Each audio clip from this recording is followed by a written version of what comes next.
بسم الله الرحمن الرحيم. حميم. تنزيل الكتاب من الله العزيز الحكيم. ما خلقنا السماوات والأرض وما بينهما إلا بالحق وأجل مسمى، والذين كفروا عما أنذروا معرضون. قل أرأيتم ما تدعون من دون الله أروني ماذا خلقوا من الأرض أم لهم شرك في السماوات؟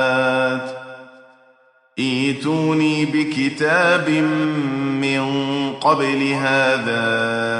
أو أثارة من علم إن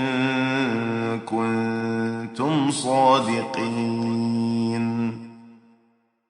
ومن أضل ممن يدعو من دون الله من لا يستجيب له إلى يوم القيامة وهم عن دعائهم غافلون. وإذا حشر الناس كانوا لهم أعداء وكانوا بعبادتهم كافرين. وإذا تتلى عليهم آياتنا بينات قال الذين كفروا للحق لما جاءهم هذا سحر مبين. أم يقولون افتراه؟ قل إن افتريته فلا تملكون لي من الله شيئا، هو أعلم بما تفيضون فيه، كفى به شهيدا بيني وبينكم وهو الغفور الرحيم. قل ما كنت بدعا من الرسل وما أدري ما يفعل بي ولا بكم،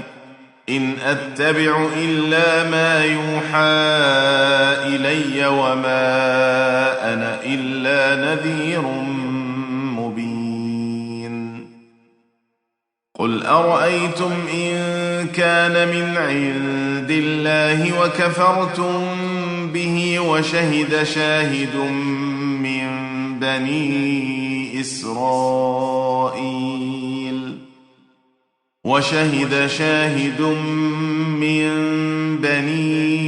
إسرائيل على مثله فآمن واستكبرتم،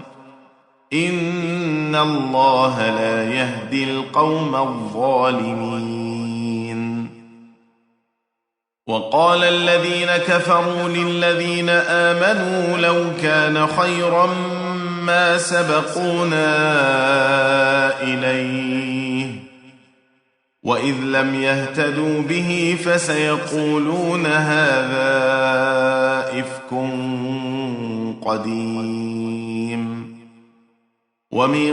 قبله كتاب موسى إماما ورحمة، وهذا كتاب مصدق لسانا عربيا لينذر الذين ظلموا وبشرى للمحسنين. إن الذين قالوا ربنا الله ثم استقاموا فلا خوف عليهم ولا هم يحزنون، أولئك أصحاب الجنة خالدين فيها جزاء بما كانوا يعملون.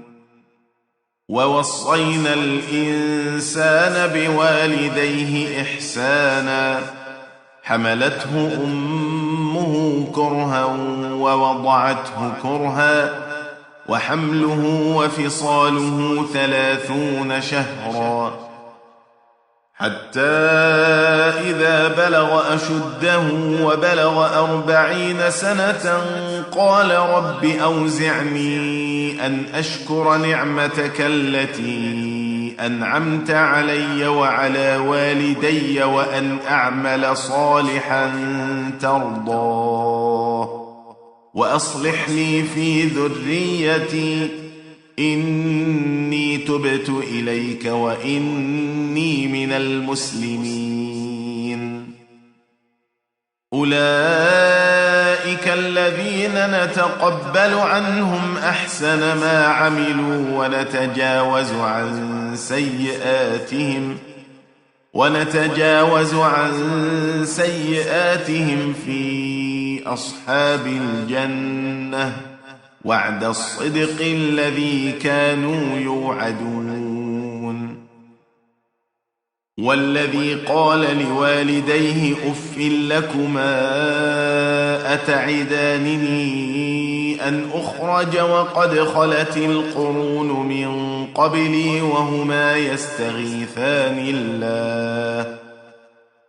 وهما يستغيثان الله ويلك آمن إن وعد الله حق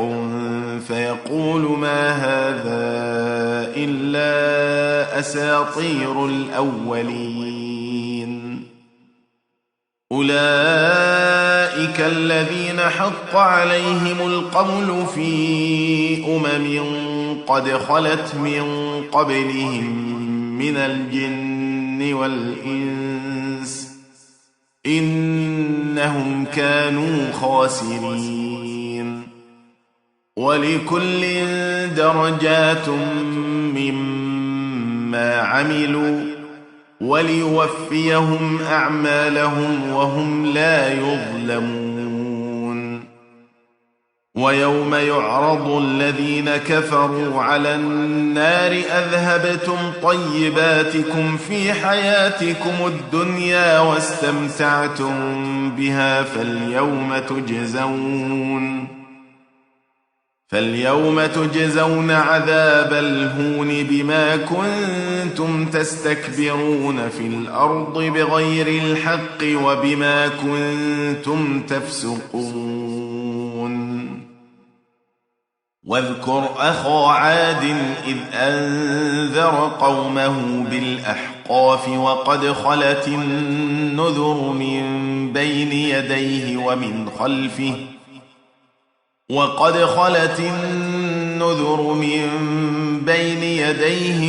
خلفه ألا تعبدوا إلا الله إني أخاف عليكم عذاب يوم عظيم. قالوا أجئتنا لتأفكنا عن آلهتنا فأتنا بما تعدنا إن كنت من الصادقين. قال إنما العلم عند الله وأبلغكم ما أرسلت به ولكني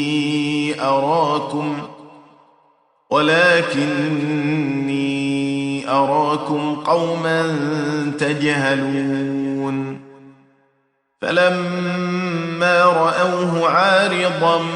مستقبل أوديتهم قالوا هذا عارض ممطرنا بل هو ما استعجلتم به ريح فيها عذاب أليم تدمر كل شيء بأمر ربها فأصبحوا لا يرى إلا مساكنهم كذلك نجزي القوم المجرمين. ولقد مكناهم في ماء مكناكم فيه وجعلنا لهم سمعا وأبصارا وأفئدة فما أغنى عنهم سمعهم ولا أبصارهم ولا أفئدتهم من شيء إذ كانوا يجحدون بآيات الله وحاق بهم ما كانوا به يستهزئون ولقد أهلكنا ما حولكم من القرى وصرفنا الآيات لعلهم يرجعون فلولا نصرهم الذين اتخذوا من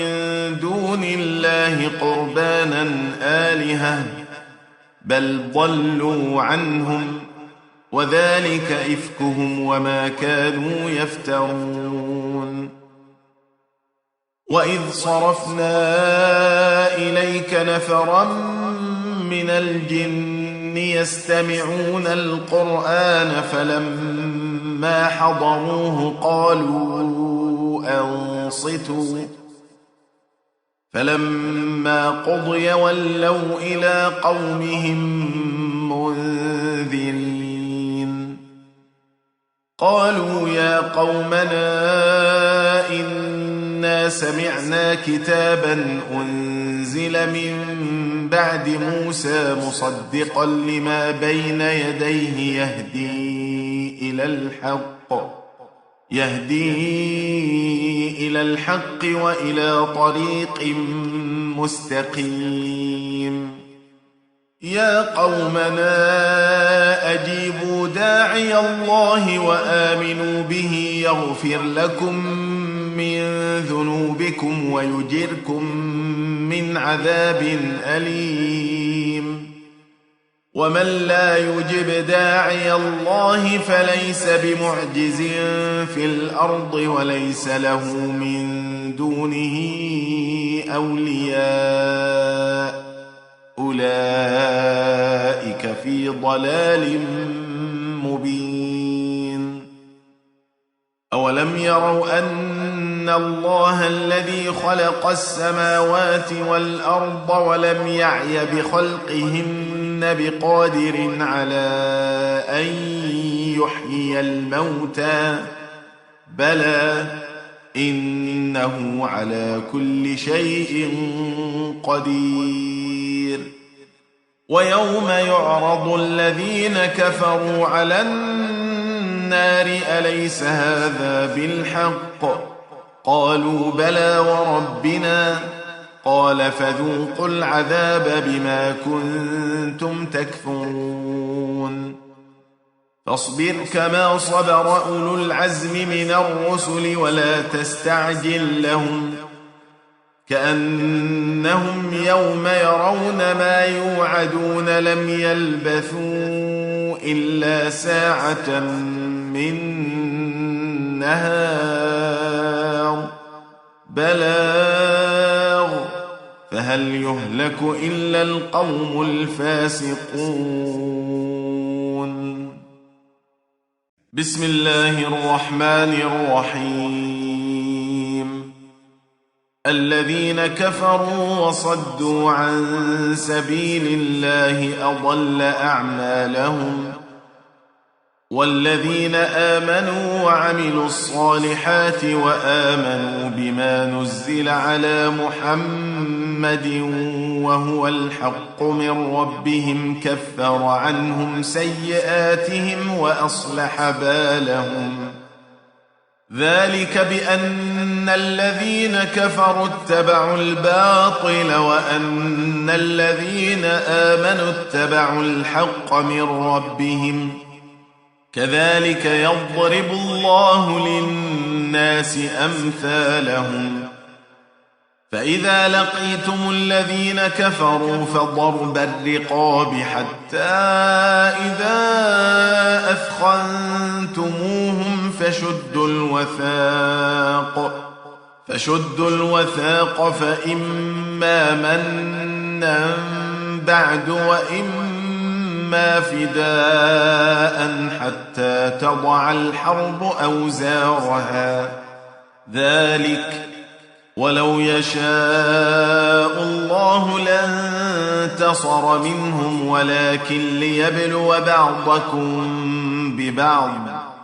والذين قتلوا في سبيل الله فلن يضل أعمالهم سيهديهم ويصلح بالهم ويدخلهم الجنة عرفها لهم يا أيها الذين آمنوا إن تنصروا الله ينصركم ويثبت أقدامكم والذين كفروا فتعسا لهم وأضل أعمالهم ذلك بأنهم كرهوا ما أنزل الله فأحبط أعمالهم أفلم يسيروا في الأرض فينظروا كيف كان عاقبة الذين من قبلهم دمر الله عليهم وللكافرين أمثالها ذلك بأن الله مولى الذين آمنوا وأن الكافرين لا مولى لهم إن الله يدخل الذين آمنوا وعملوا الصالحات جنات تجري من تحتها الأنهار والذين كفروا يتمتعون ويأكلون كما تأكل الأنعام والنار مثوى لهم وكأي من قرية هي أشد قوة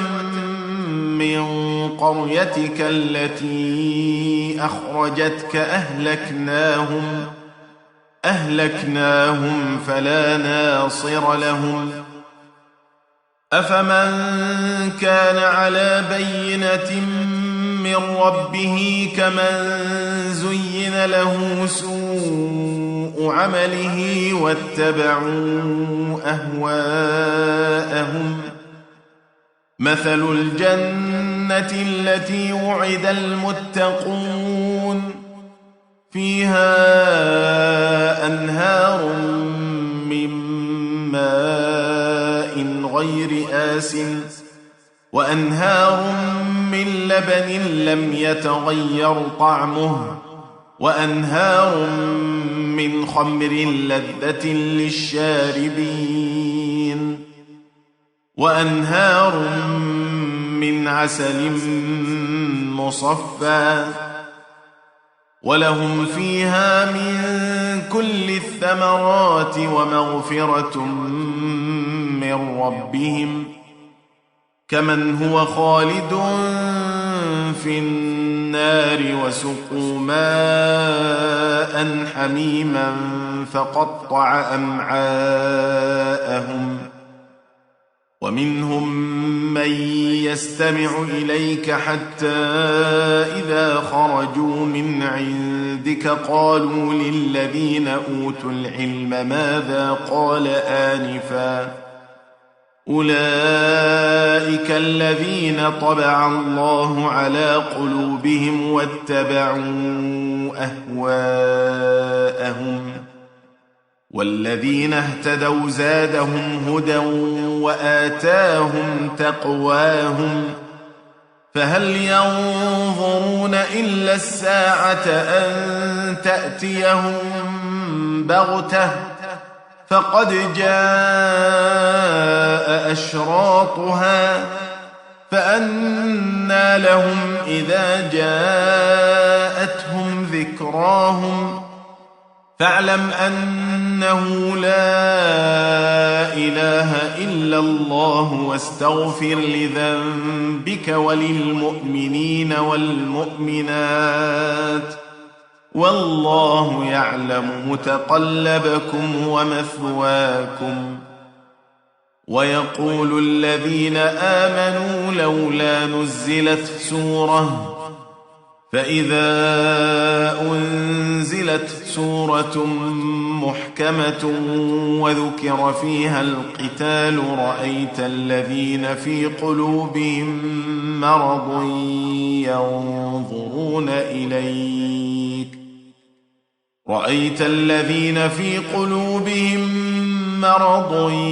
ينظرون إليك نظر المغشي عليه من الموت فأولى لهم طاعة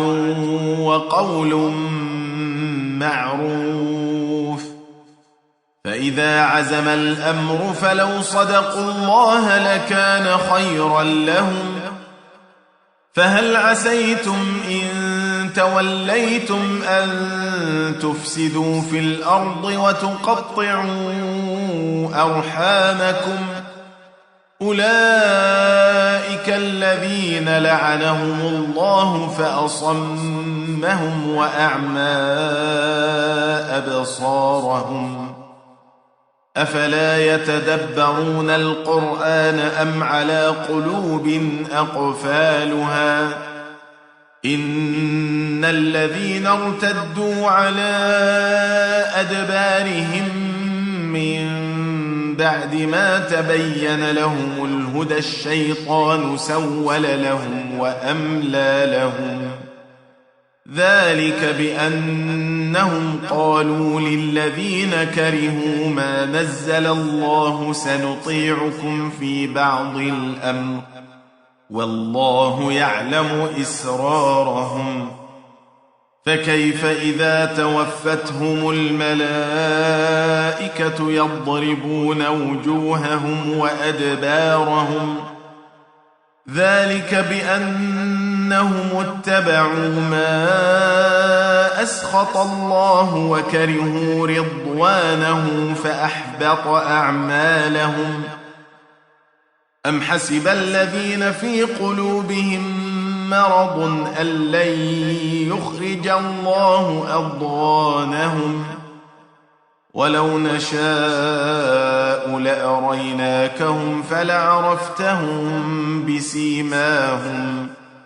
ولتعرفنهم في لحن القول والله يعلم أعمالكم ولنبلونكم حتى نعلم المجاهدين منكم والصابرين ونبلو أخباركم إن الذين كفروا وصدوا عن سبيل الله وشاقوا الرسول من بعد ما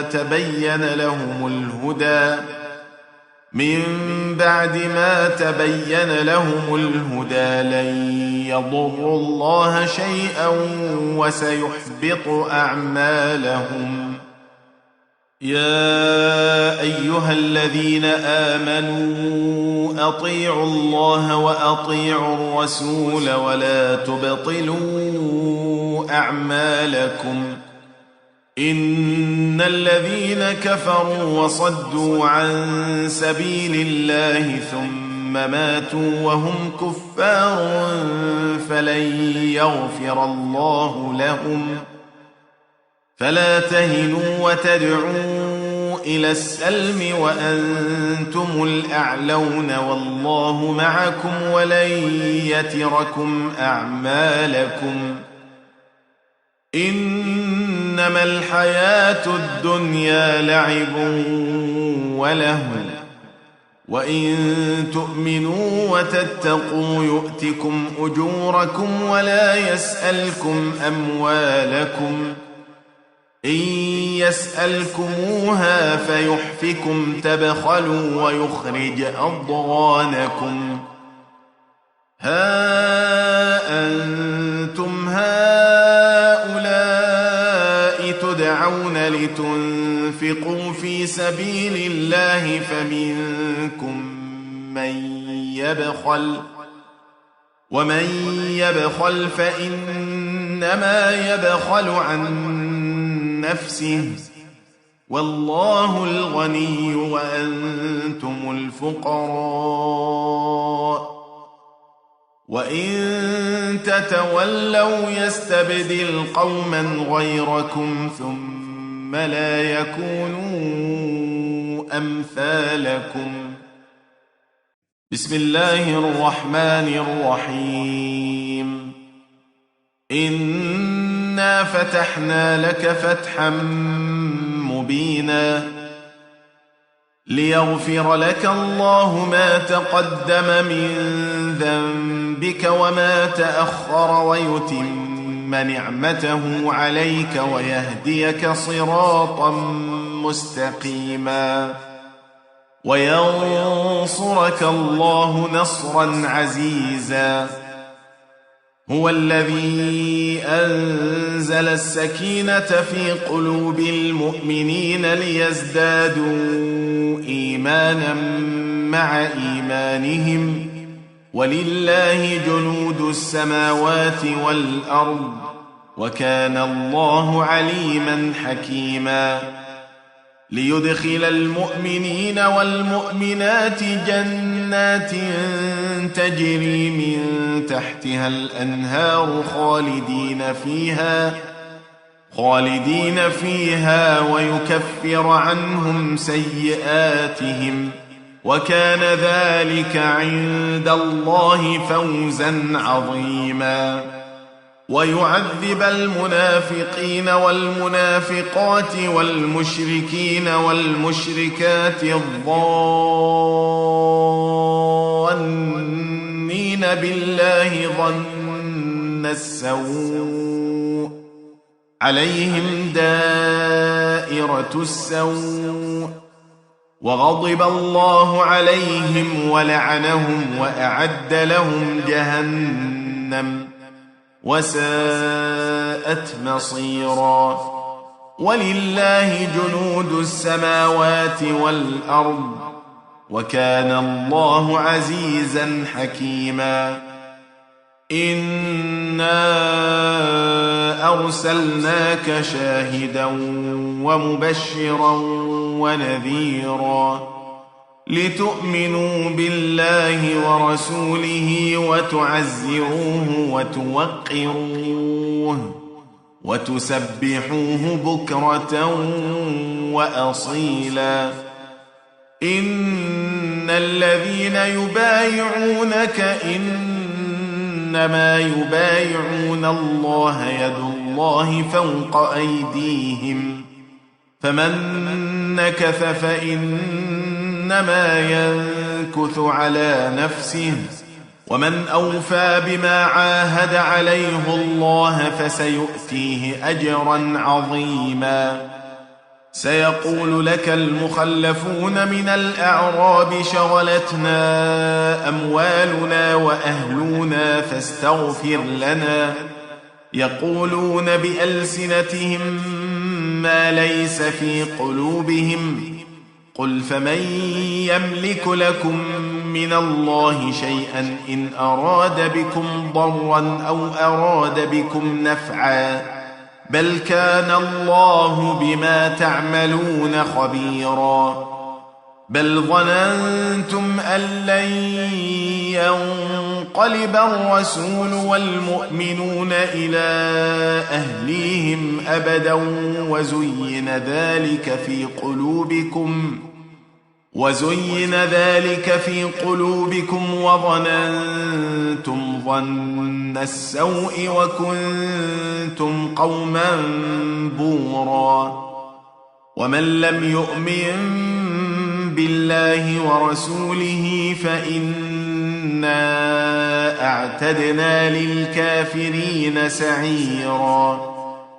ولله ملك السماوات والأرض يغفر لمن يشاء ويعذب من يشاء وكان الله غفورا رحيما. سيقول المخلفون إذا انطلقتم إلى مغانم لتأخذوها ذرونا نتبعكم يريدون أن يبدلوا كلام الله. قل لن تتبعونا كذلكم قال الله من قبل فسيقولون بل تحسدوننا بل كانوا لا يفقهون إلا قليلا. قل للمخلفين من الأعراب ستدعون إلى قوم أولي بأس شديد تقاتلونهم أو يسلمون فإن تطيعوا يؤتكم الله أجرا حسنا وإن تتولوا كما توليتم من قبل يعذبكم عذابا أليما. ليس على الأعمى حرج ولا على الأعرج حرج ولا على المريض حرج ومن يطع الله ورسوله يدخله جنات تجري من تحتها الأنهار ومن يتول يعذبه عذابا أليما. لقد رضي الله عن المؤمنين إذ يبايعونك تحت الشجرة فعلم ما في قلوبهم فأنزل السكينة عليهم وأثابهم فتحا قريبا ومغانم كثيرة يأخذونها وكان الله عزيزا حكيما. وعدكم الله مغانم كثيرة تأخذونها فعجل لكم هذه وكف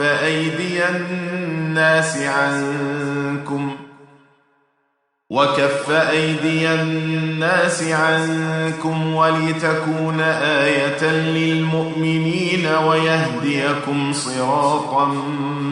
مستقيما. وأخرى لم تقدروا عليها قد أحاط الله بها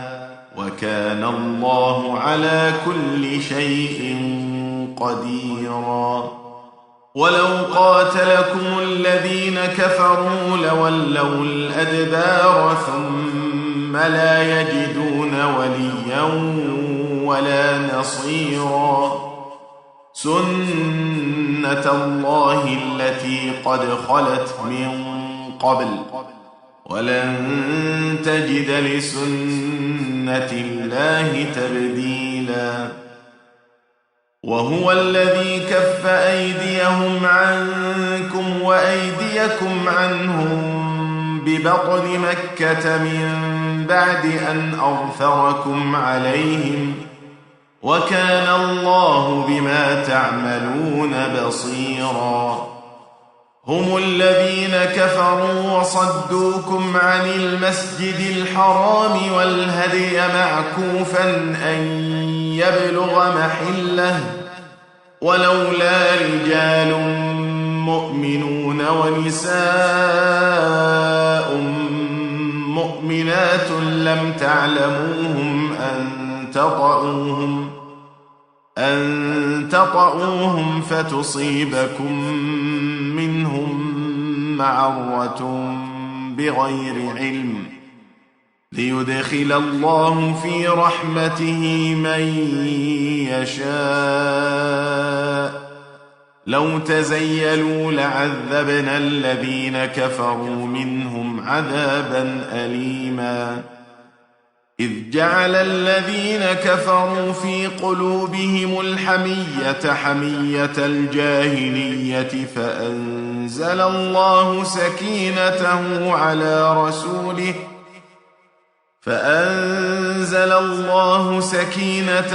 على رسوله وعلى المؤمنين وألزمهم كلمة التقوى وكانوا أحق بها وأهلها وكان الله بكل شيء عليما. لقد صدق الله رسوله الرؤيا بالحق لتدخلن المسجد الحرام إن شاء الله آمنين محلقين رؤوسكم ومقصرين لا تخافون فعلم ما لم تعلموا فجعل من دون ذلك فتحا قريبا هو الذي أرسل رسوله بالهدى ودين الحق ليظهره على الدين كله وكفى بالله شهيدا محمد رسول الله والذين معه أشداء على الكفار رحماء بينهم تراهم ركعا سجدا يبتغون فضلا من الله ورضوانا سيماهم في وجوههم من أثر السجود ذلك مثلهم في التوراة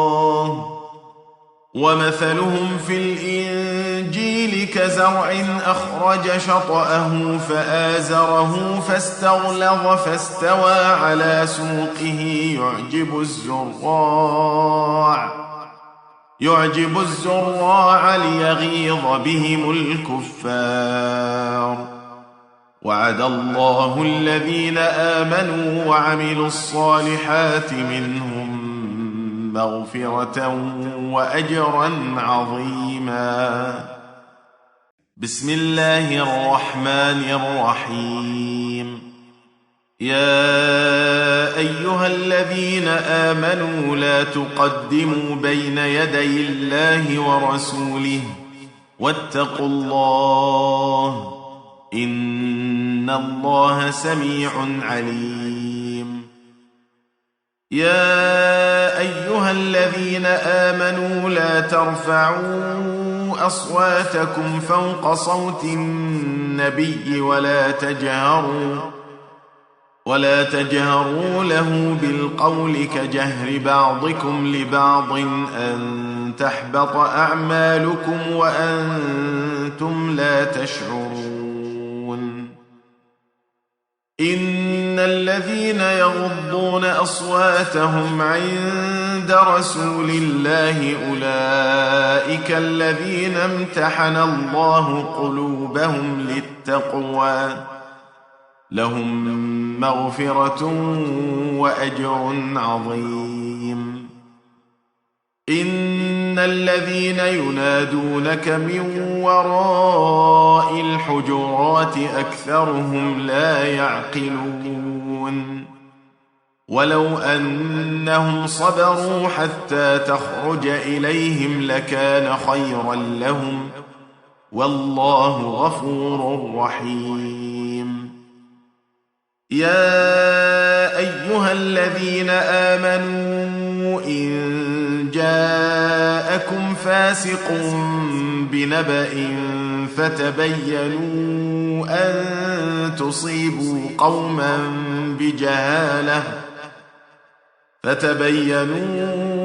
أن تصيبوا قوما بجهالة فتصبحوا على ما فعلتم نادمين واعلموا أن فيكم رسول الله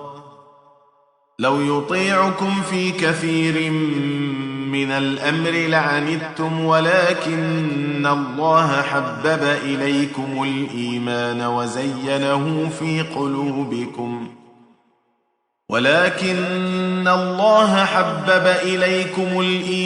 وزينه في قلوبكم وكره إليكم الكفر والفسوق والعصيان أولئك هم الراشدون فضلا من الله ونعمة والله عليم حكيم وإن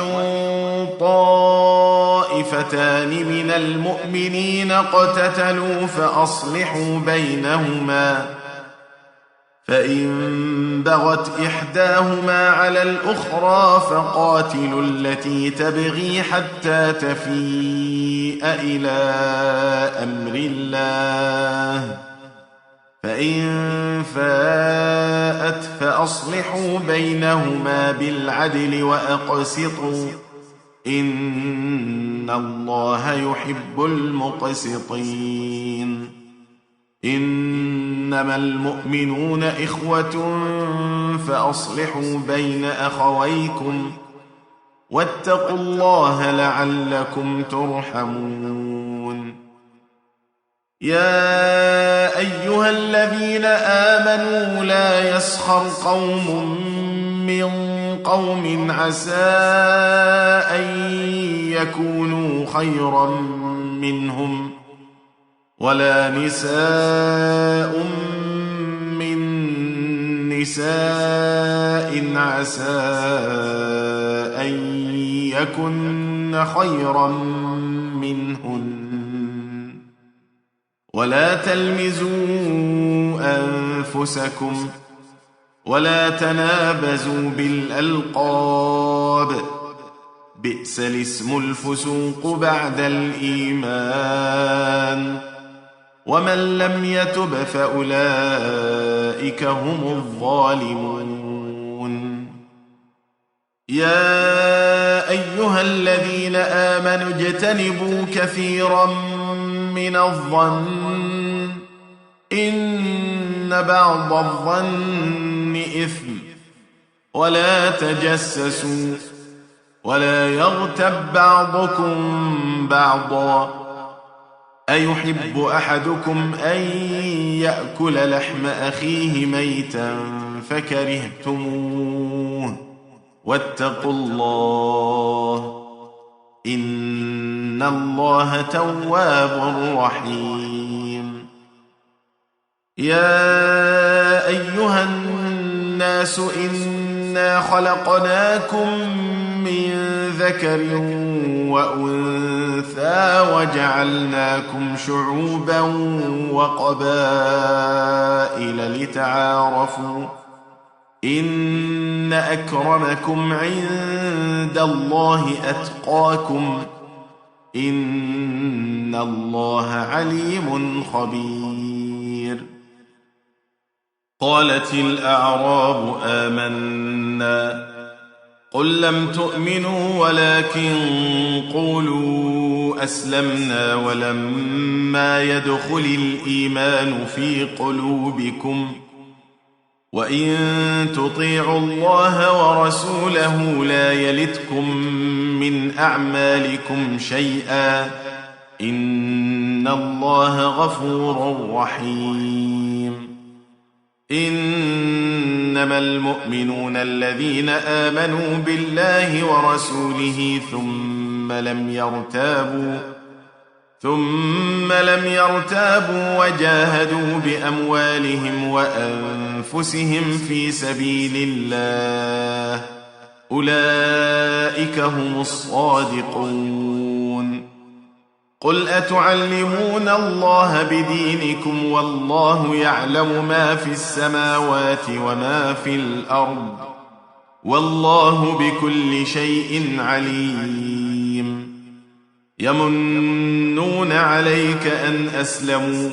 قل لا تمنوا علي إسلامكم،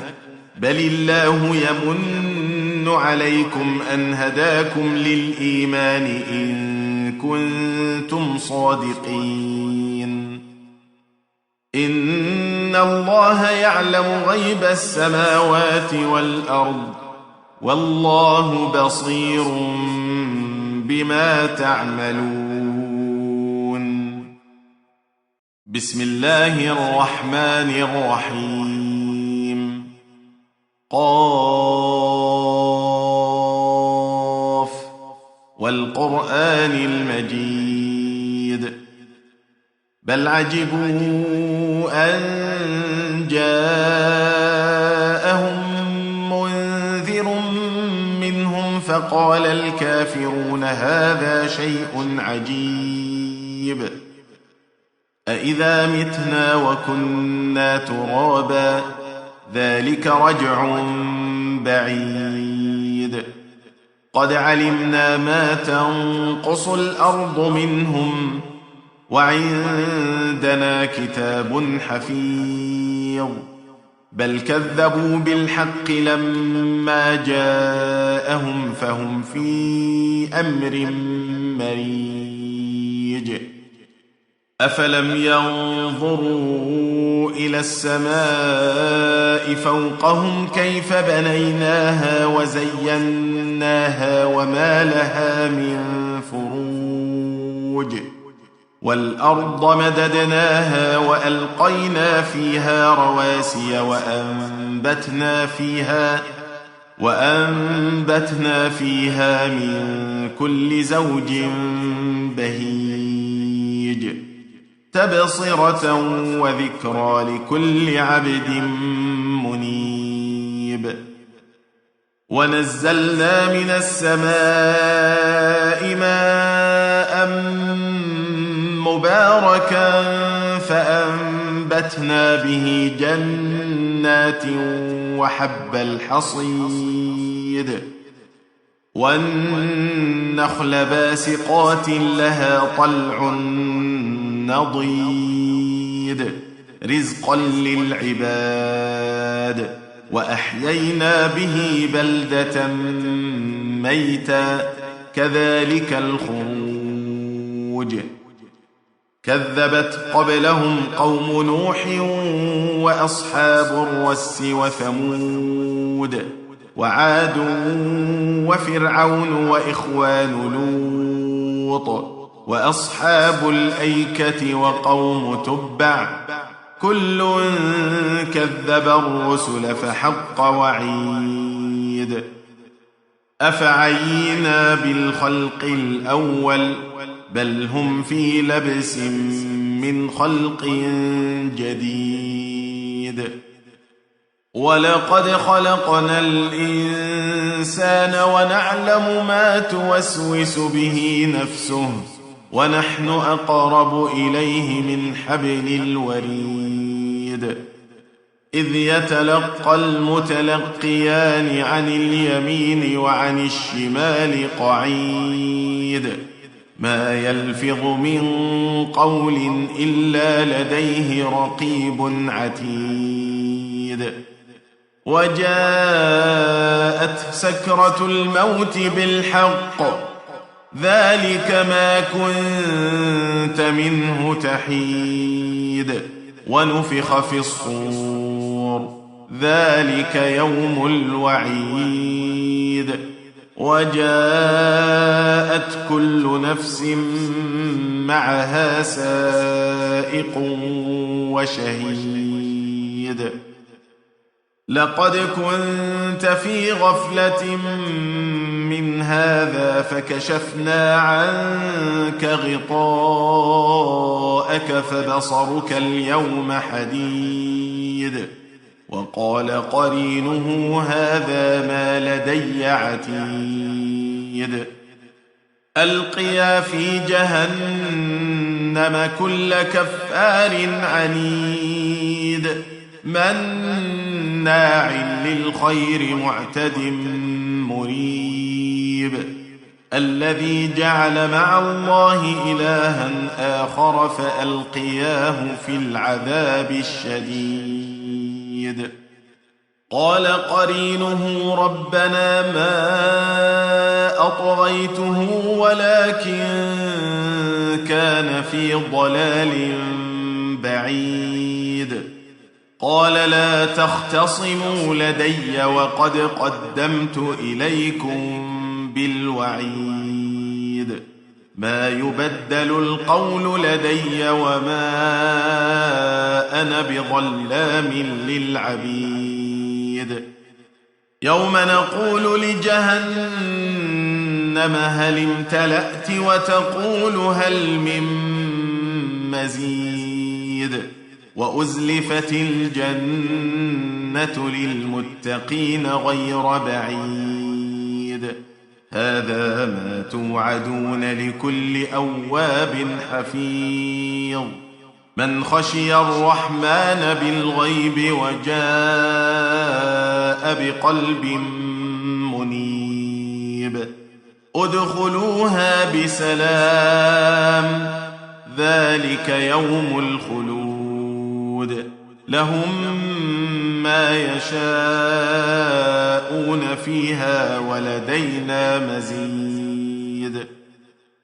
وكم أهلكنا قبلهم من قرن هم أشد منهم بطشا فنقبوا في البلاد هل من محيص إن في ذلك لذكرى لمن كان له قلب أو ألقى السمع وهو شهيد ولقد خلقنا السماوات والأرض وما بينهما في 6 أيام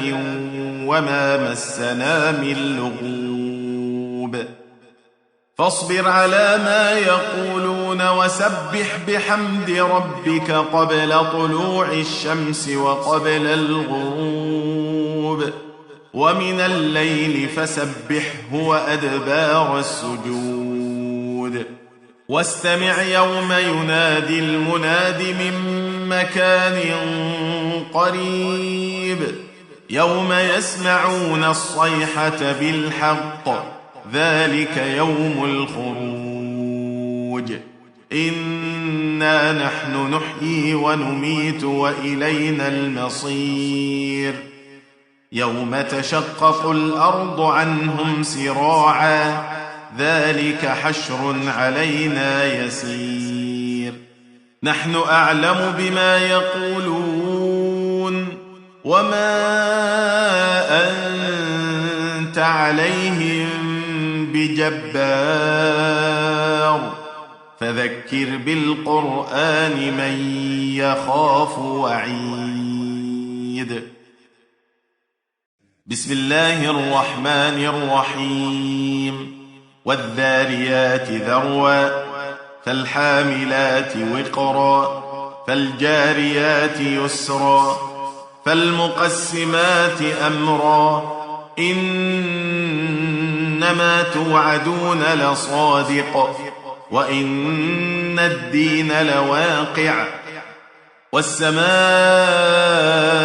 ذات الحبك إنكم لفي قول مختلف يؤفك عنه من أفك قتل الخراصون الذين هم في غمرة ساهون يسألون أيان يوم الدين يوم هم على النار يفتنون ذوقوا فتنتكم هذا الذي كنتم به تستعجلون إن المتقين في جنات